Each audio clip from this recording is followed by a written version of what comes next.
the lie that shook the art world. Throughout history, art has been a mirror of truth, but sometimes it reflects the biggest lies ever told. This is the story of a fake painting that fooled the world. It was praised by scholars, bought by Nazis, and nearly got its creator executed. But when the truth came out, it changed the course of art history forever. Welcome to History's Secret Vault, where we uncover the secrets they never taught you in school.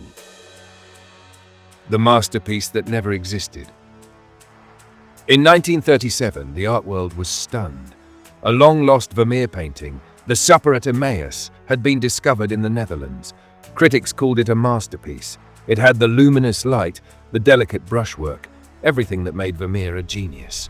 Museums offered millions. Experts wrote glowing reviews. But here's the twist. Vermeer didn't paint it. It was a forgery, created by a man named Han van Meegeren, and no one suspected a thing.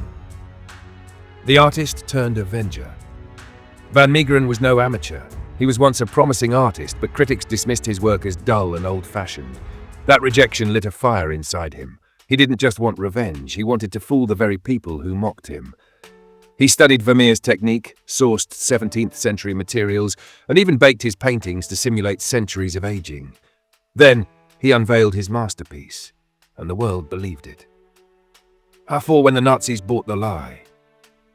As World War II raged, the Nazis looted Europe's art treasures. One of Hitler's top men, Hermann Goering, was obsessed with collecting rare masterpieces. Van Meegeren saw an opportunity. He sold Goering a forged Vermeer, today worth over $7 million. Goering was ecstatic. He had no idea he'd just been conned by a Dutch forger. It was the ultimate irony, one of the most feared men in Nazi Germany, fooled by a fake. #5. Treason or trickery. After the war, Van Meegeren was arrested. The charge? Treason. He was accused of selling national treasures to the enemy and faced a possible death sentence. But then came the shocking defense. He said, "It wasn't a Vermeer. I painted it myself." The court didn't believe him. So right there in prison, he painted another fake. Brushstroke by brushstroke, he proved his story. And when the truth came out, he wasn't seen as a traitor. He became a folk hero. 6. Science behind the scam. Van Meegeren was more than a painter. He was a chemist and a master of illusion. He used bakelite, an early plastic, to mimic the crackled varnish of old paintings. He bought authentic 17th century canvases to avoid detection. Even under microscopes, his forgeries passed the test. Today, with X-rays, carbon dating, and AI, we can detect fakes more easily. But in the 1930s and 40s, his paintings were virtually undetectable. 7. How a forgery rewrote art history. Before he was caught, Van Meegeren's fake Vermeers were praised in books and exhibitions. Art historians based entire theories on them. He didn't just fool collectors, he rewrote art history. Critics described the emotion, the technique, the spiritual depth of a forgery.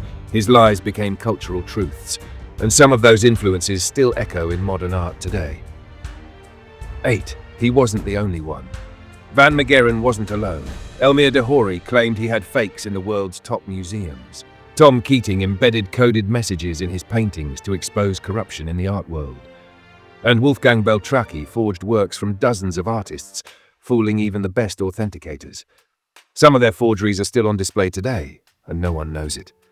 Every time you walk through a gallery, you might be looking at a lie. 9. The legacy of a perfect lie. Han van Meegeren died shortly after his trial, but his legacy lives on. He didn't just forge paintings, he forged a place in history. He exposed the flaws in a system that claimed to know art, and he proved that sometimes the experts can be just as blind as the rest of us. A fake painting fooled a dictator and changed the way we see the truth. If you enjoyed this journey into the shadows of history, hit like, subscribe, and tap the bell for more secrets from the History Secret Vault, because history isn't always what it seems.